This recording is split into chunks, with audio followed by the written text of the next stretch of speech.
Our personal stories, medical histories, and social stressors often influence the work we do in our adult lives. Many guests on Gynocurious describe their professional arcs as kind of outcomes of their own medical and emotional journeys. It seems our bodies create narratives that often inform who we are and what we want to share with the world in both our private and public lives. Welcome to Gynocurious. I'm your host, Dr. Amy Novatt. From both sides of the speculum, we are here to investigate what it means to be a healer and to be healed. Please send your comments to comments@radiofreerhinecliff.org. And please go to whatever app you're listening to the show on and give us 5 stars. Share with your friends. Please, this helps the show and those of us who work on it. My guest today is Kaori Noguchi. She's a personal trainer and women's fitness specialist.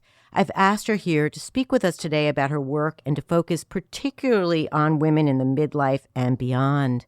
Welcome, Kaori. Thank you so much, Amy. It's so nice to have you. So I want to tell the audience a little bit how I came to know you or know of your name is that we both have held retreats at Mama Farm, Isabella Rossellini's farm out in Long Island. And I have heard just so many great things about the retreat that you hold. So let's make sure we come back to that and you tell us about it. But before we get there, can you just tell us about your own kind of personal and professional arc? How did you come to do the work that you're doing? Well, thank you for asking me. Mine is quite a pivot because I'll be honest with you. I went into this industry to help other women reclaim their fitness strength. I would say starting in 2020, and then before that, I had a very different career in a corporate and social event planning and hospitality industry. And I was in that industry for nearly 2 decades or so. And then what happened to me was, again, there was a major life shift that happened. And I'll try to make that part of the story as short and condensed as possible. But I was in my mid-40s. And as you know, we started to feel a lot of shifts in our body. And of course, the symptoms of perimenopause was definitely no exception. But for me, the biggest shift, it was almost like a little message from the universe to really halt and stop and rethink, which was I basically wrecked my both hips with really severe osteoarthritis. Now, that was not much of a surprise considering that I was born with a congenital hip dysplasia, for which I had previously had my hip replacement surgery as an infant/toddler. So that was back in the 70s. I just did not expect that symptoms or that issue to sort of come back into my life rather early in my 40s. I was thinking, osteoarthritis, those are things that kind of happen in your 60s and beyond. And then up until then, I'm just going on with my own business, working typically 70 to 90 hours a day. And, my typical exercise to go to was just running because I was just too busy in my life. And my choice was, I don't have time to go to the gym, but I can run around the neighborhood. In any case, I had, long story short, it took me about 18 months for my Canadian doctors to properly diagnose me with the severe double hip osteoarthritis. And then I had to wait for another 2 years or so before I finally had my first hip replacement surgery. Up until that point, my weight had mushroomed to rather excessive overweight. To be honest with you, I ended up being about close to 50 to close to 70% overweight from where I am today. Wow. And yeah. And then during that time, with every pound of body weight, it actually has about equivalent of 4 pounds of impact in your diseased hips, so to speak. So you can imagine that my hips were feeling as if it was carrying 200 plus pounds of weight. So I was in that downward spiral of I don't even know how to dig myself out of that hole. But as soon as my doctor finally contacted me and gave me the date of the surgery, or when he said, you're now on the wait list, that gave me the motivation of oh my goodness, I finally get to have this surgery. That will be the first step towards having a pain-free life once again. But that gave me a motivation to do something with my own life, with my own fitness, as opposed to just sitting here idly as a victim. And that was my first motivation towards losing that excess pound, partly because I was scared of like dying on the operation table because, oh, she was overweight and she couldn't handle anesthetics. You know that story. So long story short, for the first time in my life, I hired a personal trainer. She helped me lose that first 20 pounds. And then from there, I found my own path forward, and then I continued getting stronger and fitter, even at mid 40s, which was something that a lot of my friends and colleagues, as well as my own self, did not believe, because, the old adage of, oh, you're now downhill or you're over the hill. And I honestly thought I was, quote unquote, over the hill. Anyway, fast forward into my journey into this career is that during my second hip replacement surgery, I had to take a few months of hiatus from my hospitality industry. It was during that time that I decided that maybe I will learn more about what I love, which is like strength training and fitness. Partly because by that time, I had quite a number of friends and colleagues asking me, Kaori, you look great. You lost this many pounds. You're so muscular. Just how did you do it? So I was just basically sharing my own experience of how I gone about doing it. But then I thought, why don't I add my know-how with the credibility of a real training? And that's where I decided to pursue my certified personal training program, as well as women's fitness specialization with NASM. Yeah. And then I not stopped ever since 2020, during the pandemic, no less. Yeah, it's interesting. It was a time where several people I've spoken to on Gynocurious did make pivots, sometimes out of necessity, that the career they had was just kind of disintegrating in the face of the pandemic.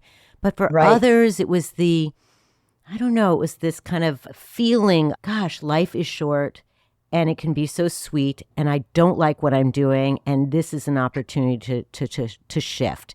So it sounds like it was a kind of a merging of a variety of reasons for you that you made this change.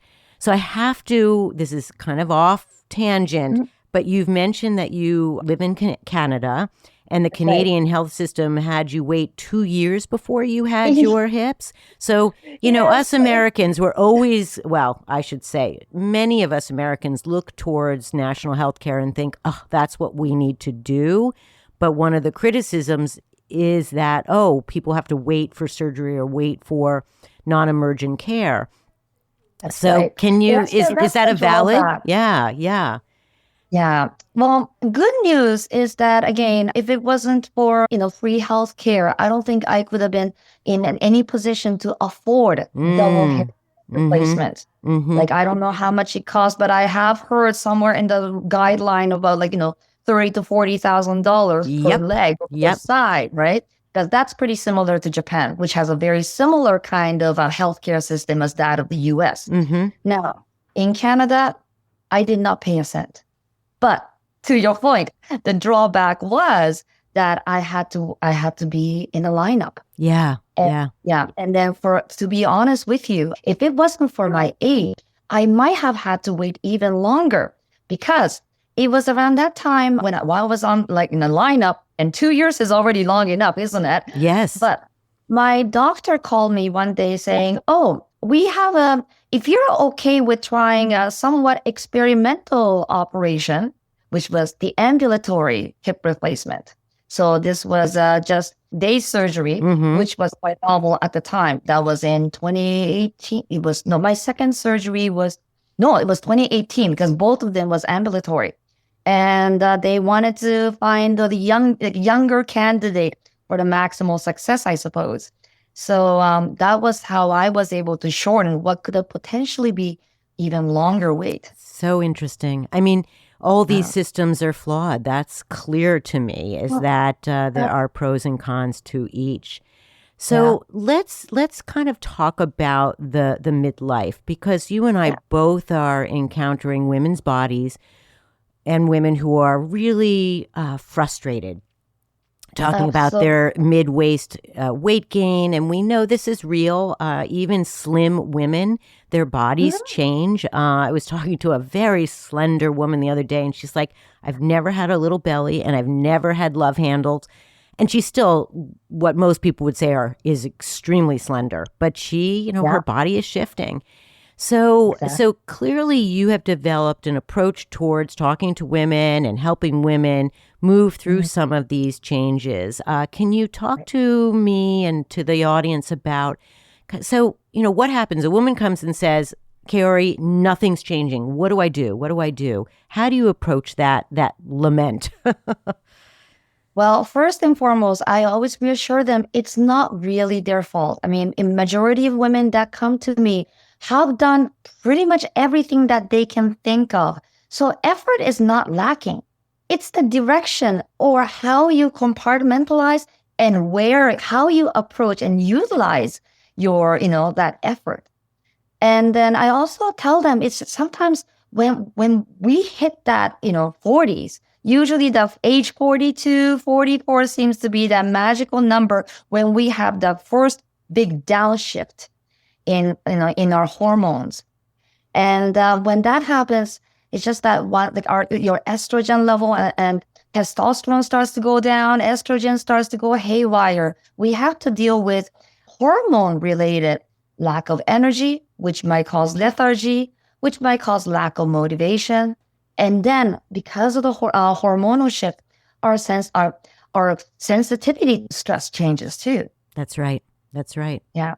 And then when we tend to get, and especially in this typical North American hustle culture, I shall say, or being a mom, a wife, what have you, all these like demands that we perceive or we shoulder, they cause so much stress. And then that in turn can cause the overproduction of cortisol, which is another hormones that I know that it's also known as stress hormones that will then trigger the formation or the storage of visceral fat around our vital organs, which can be it might be very much unappealing for many of us women to carry that midsection body fat, but also just health-wise dangerous to encase your heart and liver with that extra fat, right?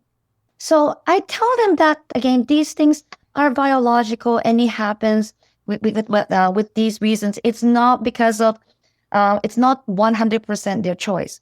So the way I approach this is basically speak to them about the importance of strength training. Many women, these women full of effort, I think many of us come to me with the approach of like, I'm just burning so much calories. I'm chasing calories. I'm doing so much cardio.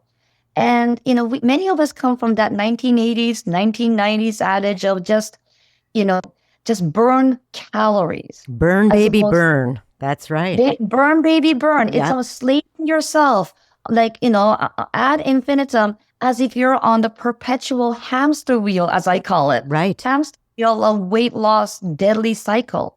That's only making you chase calories as if you're just trying to pay down the credit card debt, as opposed to building, your generational wealth or your retirement wealth.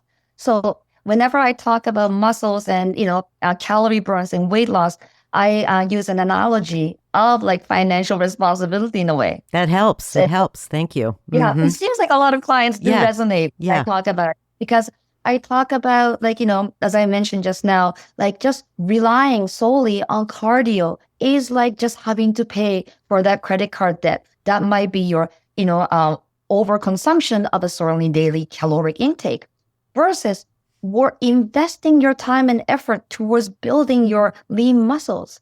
And I call my muscles, or, everybody's muscles, as currency of your metabolism.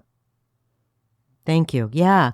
So is this something that people do with you virtually? Does someone have to be in a room with you? How do people access the work that you do and the advice that you give? Yes. So, as you know, I have launched my business, Daily Flex, smack in the middle of the pandemic, which was in May of 2020. And at that time, over a conversation with friends and families, many of them say, I can't go to the gym. I'm just sitting at home doing nothing. I don't know what to do. And then I thought, well, there's this great invention that I just recently discovered. It's called Zoom. And I said, just for fun, I decided to approach my friends, my in-laws, as well as friends, go, you want to just see, maybe we can train and I can train you. Do you have if you have dumbbells, bring them over. Or if you don't have dumbbells, do you have a pair of cast iron pans that you can use in lieu of weight modality? And that's how I came about. And ever since 2020, vast majority of the clients have been training and continue to train virtually with me on Zoom. And then at this point in time, I have been training all my clients on a one-on-one or semi-private or in a group situation. Although I'm currently in the state of developing my online or hybrid online training model, which will be coming up sometime in 2025. Great. So those who are listening will have notes in the episode or tags in the episode notes about how to access Kaori. So one of the things that I'd like to talk about is that in the world of menopause and perimenopause, we are really trying to address the racial inequities that are going on, where women of color are having less access, where women of different racial backgrounds experience the perimenopause differently. So your background is Japanese? That's right, yes. And so I'm curious about how aging for you was embraced or discouraged or reviled, or did that play into the development of this work that you're doing and an awareness of your body? Well, thank you for asking, because it's an important factor, isn't it? For one thing, on a personal level, I come from Japan, but I have been living much of my growing up years in adulthood here in North America, in Toronto, Canada. So I'm a hybrid of I'm privileged to be in the country. Women's rights are still much more elevated compared to, I hate to say this, where the country of my origin, which is Japan, which, on a side note, which was ranked at something like 123rd or something when it comes to equality for women and gender divides. So for a country that's among the G7, it's pretty shocking, isn't it? You bet. So that's the background that I come from. So from that perspective, I think I don't want to diss Japan, so to speak, but I think I kind of have to. Women were always debated as second class, so to speak, or any kind of suffering that we might be feeling were regarded as just, I don't want to use the word hysteria, but it's all in your head. Just suck it up and deal with it. Now, that being said, I have just recently returned from Japan, as a matter of fact, 4 days ago. And during that 10-day stay, I did notice in anywhere from drugstores to bookshops, there are some rise in terms of really elevating, the issues that women, especially women in midlife, do face. I don't know if it was just because me just looking for it, but that being said, I did see quite a lot of books, articles in the magazine, as well as advertisement in the drugstore about menopause more than perimenopause. But I did see a shift. Interesting. Now, North America certainly have been a little bit more vocal about, women's health that is quite different and unique altogether from, the needs and the care for men. But we both know that we still have ways to go, don't we? We do. There's been a burgeoning of conversation, whether it's on Instagram or I just saw the movie, The M Factor, which was all about the menopause. So there's certainly so much more conversation, not only to support women out there who are going through this experience, but also addressing how many clinicians have never been trained in this science. And so there's this paucity of people taking care of women's body around this time. But I'd like to just go back to, part of what we're talking about that you so enthusiastically manifest is this kind of respect for the aging body. the fact that if we're lucky, we do age. The alternative is death. And Exactly. there are cultural differences in terms of how we revere the older person. And, in the US, there's kind of never been a whole lot of reverence for the aging person, let alone the aging woman. Was that different, or is that different in Japan, just in terms of age itself or in Asian cultures? That's an interesting question. I would say, I was quite buoyed to see, like when I was in Japan recently, quite a number of like older men as well as women, like the type of women that we would regard as in the so-called retirement age. So we're talking about women in their 70s and 80s and even beyond. Some of them actively working, with and then oftentimes it's not, sometimes it might be financially motivated, but more, when among the women that I casually spoke to, at a storefront and whatnot, they're doing it because it keeps them feel alive, active, and, young. And it's like, there's a word called ikigai. It's a purpose in life. And I felt that in Japan, they do tend to celebrate, or they certainly allow older population to stay very well integrated. So there is, and then that has been around for quite some time because I have seen it through social media, but I also grew up with that. So it's quite an irony, isn't it? On one hand, they kind of disregard women as second-class citizens, but on the other hand, we do revere age, or we do revere the wisdom that the elders offer, and we do respect their need for ikigai, or purpose in life. So the support is there. So if there is only just a way to sort of like really narrow that difference of like respect and disrespect, I think that'll be the true win for women in Japan anyway. And then something similar could be said of other cultures too. Absolutely. This is why I brought it up, because there is this discrepancy or irony or paradox, whatever word you want to use, to describe many cultures where there is this reverence for aging, an embracing of it, a kind of an honoring of it. And then there's this lack of attention to kind of the medical healing health of that person. It's kind of this funny dichotomy. And so what I love about the work you're doing is that you're promoting a way of looking at the body that hopefully is going to take you basically until the end. And that it is addressing a way of being active, using the muscles of our body.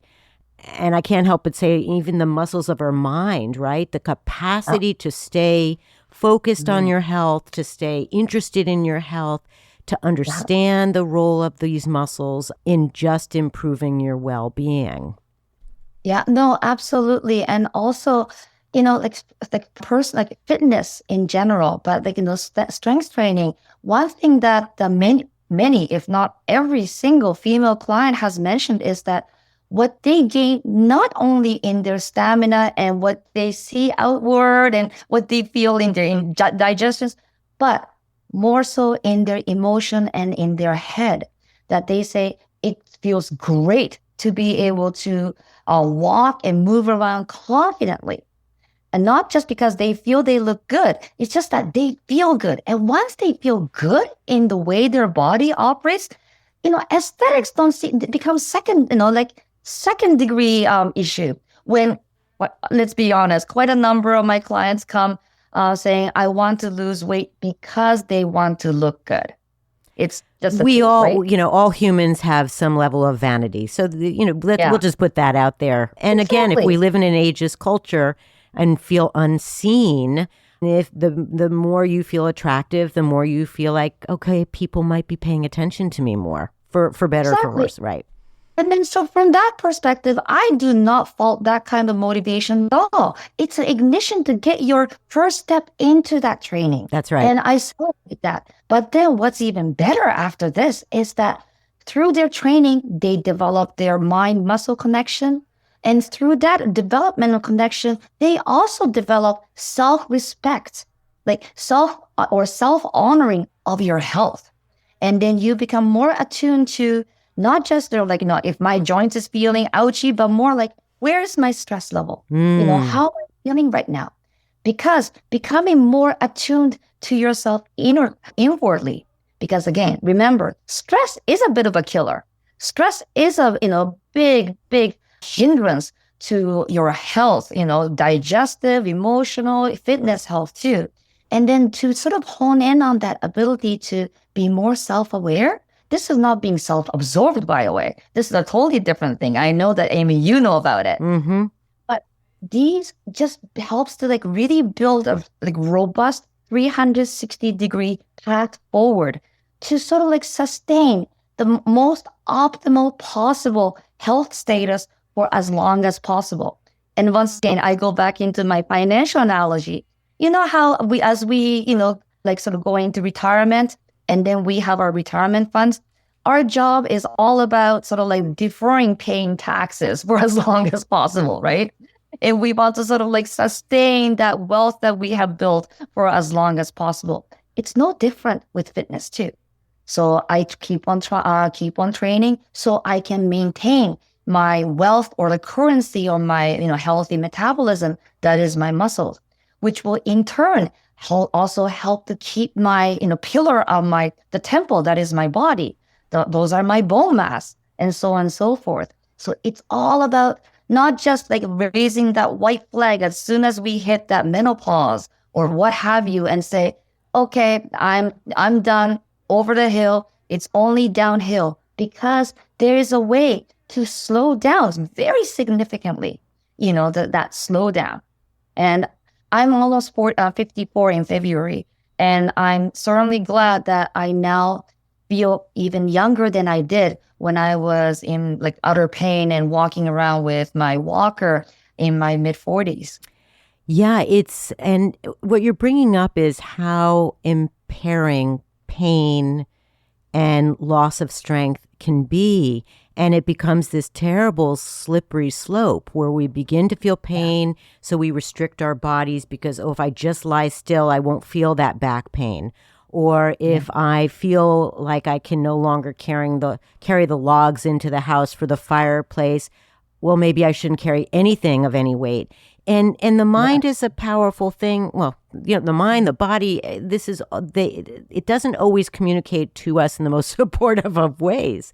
No, mine can be. I'm so glad you brought this up, because I talk a lot about this mind-body connection with my clients during, and I always take a few minutes after most of my clients' workouts, and then just talk about how they felt and then their perception, isn't it? Yeah. And then one important thing that we have to remember is that as brilliant as we might be, our brain or our hormonal shifts can sometimes make you think or seek path of least resistance. You betcha. Mm-hmm. And then somehow rationalize it as, I am being protective of you. When in fact, the opposite might be the case.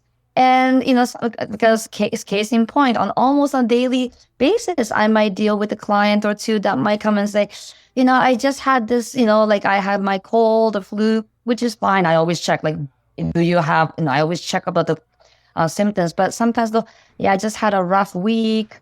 I had a rough sleep. That's a common one. I'm just not sure if I can train today, or I'm not sure how. And I said, let's give that 3 minute a try. Remember, motion is lotion. And if you still feel crappy after 3 minutes or 7 minutes, then we can discuss either, maybe stopping the workout for today, or we can just shift the program, which is something that I'm always prepared to do. But the vast majority of times, after 3 minutes in, which is usually our warm up, it's how are you feeling?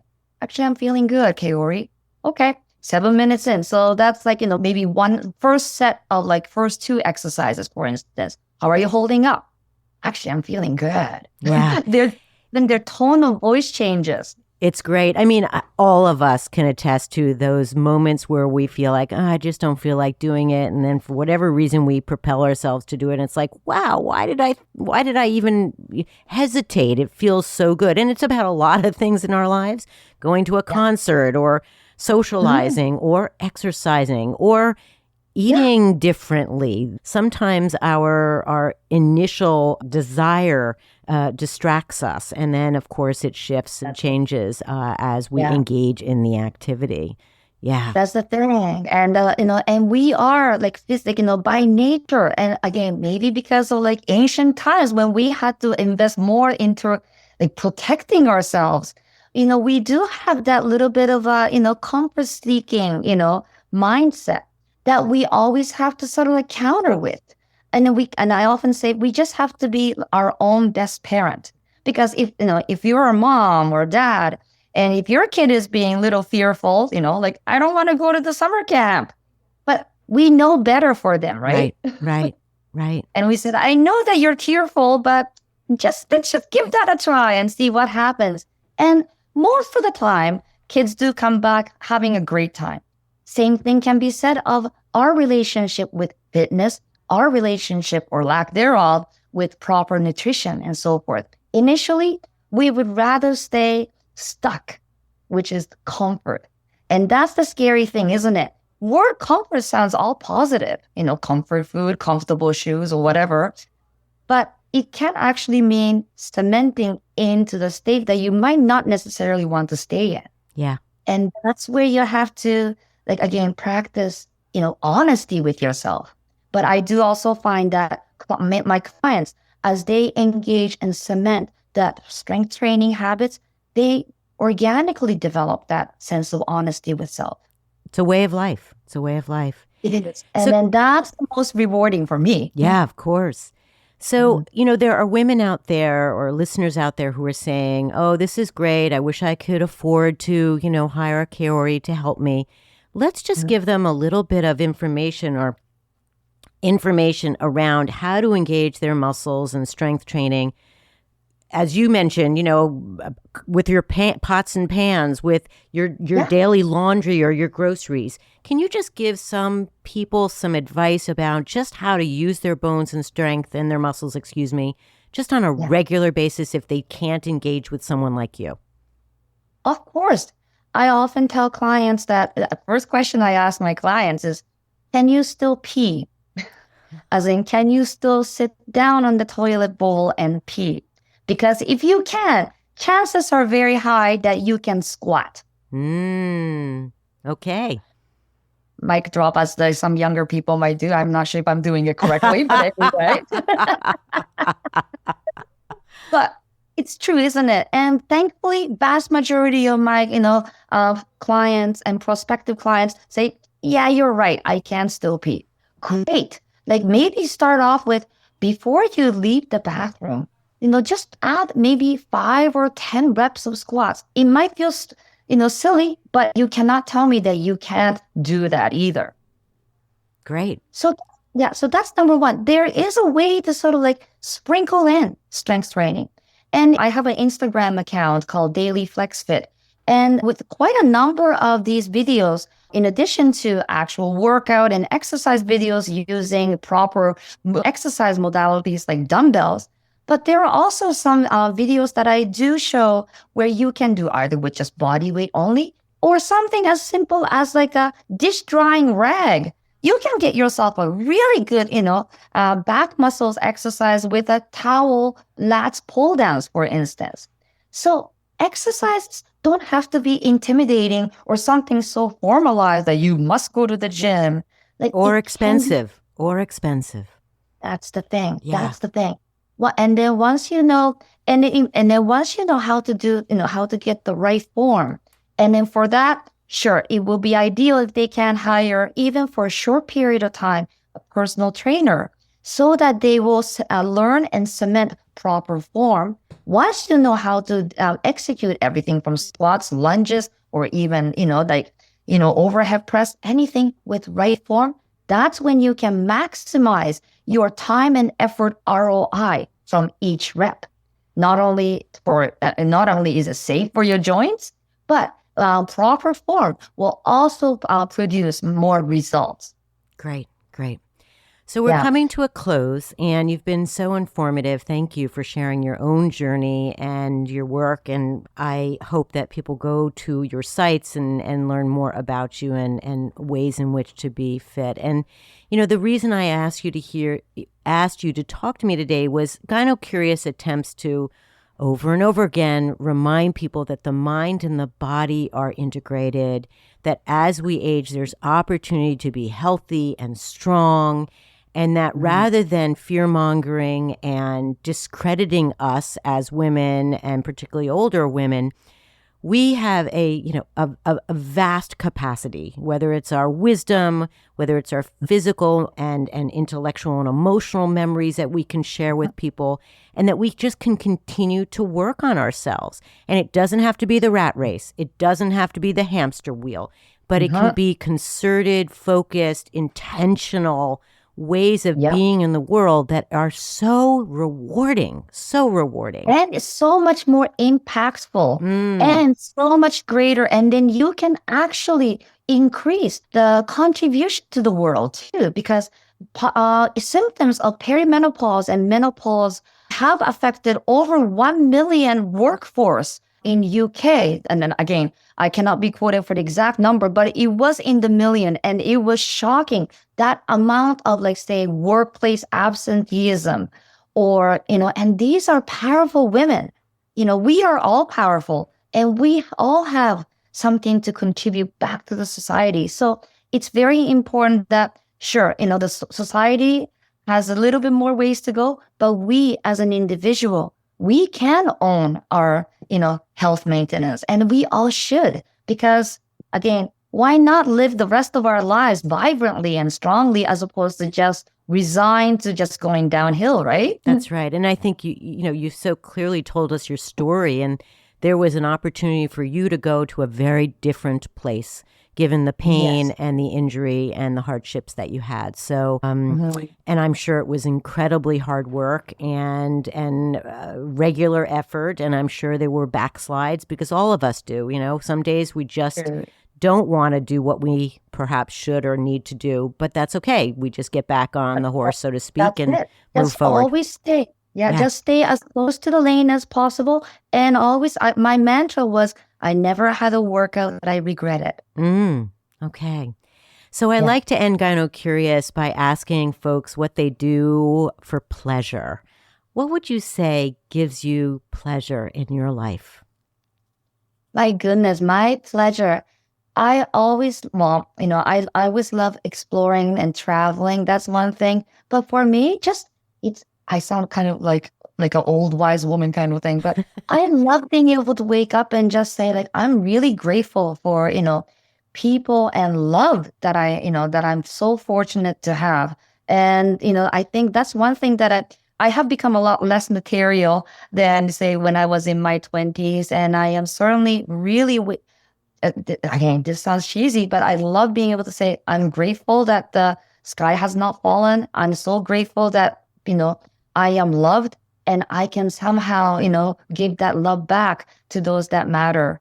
And as for joy, I just love spending my time with, like, my family and my pets. So wonderful. Yeah. And of course, good food too. That's why we train, right? That's right. That's right. The 80-20 rule between maintenance and joy. I like that.